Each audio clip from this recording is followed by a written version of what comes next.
Allez, c'est parti pour ce nouveau décryptage. Aujourd'hui, on s'attaque à un sujet absolument fascinant qui se situe à la croisée parfaite entre la science, la spiritualité et les limites extrêmes de la volonté humaine. En se basant sur les observations très pointues du Dr Andrew Berman, on va mettre en lumière un phénomène complètement contre-intuitif. Souvent, on a tendance à opposer la rigueur scientifique et les croyances. Mais là, quand il s'agit d'étudier nos comportements les plus complexes et notre capacité à surmonter l'insurmontable, eh bien, il y a une intersection incroyable qui se crée. C'est exactement cette mécanique, ce paradoxe captivant, qu'on va décomposer ensemble pour en comprendre tout le sens. Alors, plongeons directement dans le vif du sujet avec cette prémisse assez audacieuse. Les vertus peuvent commencer à nous parvenir par des éléments qui nous sont extérieurs. Bon, à première vue, ça n'a pas l'air très scientifique, n'est-ce pas? En neurologie classique, on part du principe que la volonté, la discipline et la vertu naissent d'un effort purement interne. L'idée même que des traits psychologiques positifs, que la force d'avancer puissent venir d'une source externe, ça remet totalement en question l'autonomie de notre cerveau. Ça suggère carrément l'existence d'un réservoir d'énergie vitale situé en dehors de nous-mêmes. C'est fou quand on y pense. Ce qui nous amène à notre première partie, le point de rupture, ou ce moment précis où notre volonté interne atteint ses limites absolues. Pour vraiment comprendre l'impact d'une force extérieure, il faut regarder ce qui se passe quand l'être humain est poussé à bout. D'un côté, on a le processus de guérison d'une dépendance sévère. De l'autre, la nécessité de se remettre d'une perte immense, d'un drame personnel dévastateur. Ce sont des obstacles psychologiques monumentaux. Et face à ça, le poids colossal de ces épreuves a généralement tendance à pousser vers l'autodestruction complète, ou tout simplement à faire baisser les bras. L'explication est toute simple. L'énergie qu'il faut pour affronter ces gouffres de manière isolée dépasse très largement ce qu'un esprit peut générer de façon autonome. Passons au fardeau du contrôle et à l'épuisement de la lutte contre soi-même. Ce qui est vraiment intéressant avec cette diapositive, c'est de comprendre la nature extrêmement épuisante de cet effort mental. Quand une crise profonde frappe, l'effort cognitif devient une lutte interne de tous les instants. C'est un combat littéral contre ses propres pulsions, un peu comme essayer de retenir un barrage en train de céder à la seule force de ses mains. En clinique, on appelle ça le contrôle descendant ou top-down control. Ce terme, il décrit l'immense effort requis pour aller consciemment à l'encontre de sa propre nature, juste pour corriger un comportement destructeur.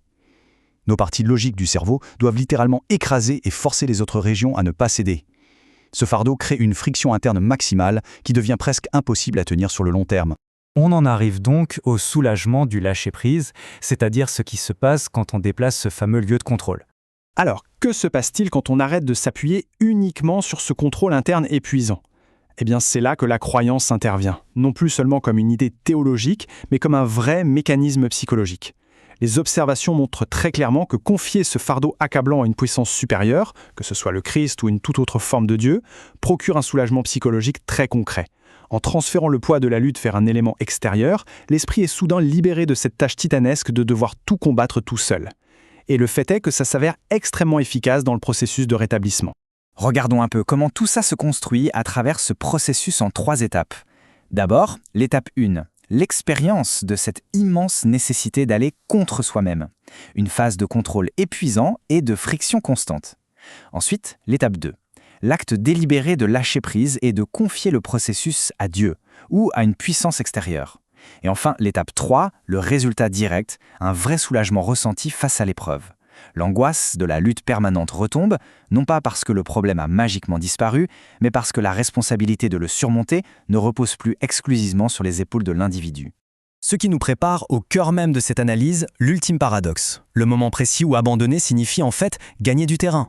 Donc, le point crucial à retenir ici, c'est ce paradoxe hallucinant. D'habitude, on nous apprend que plus l'effort est grand, plus le succès est au rendez-vous.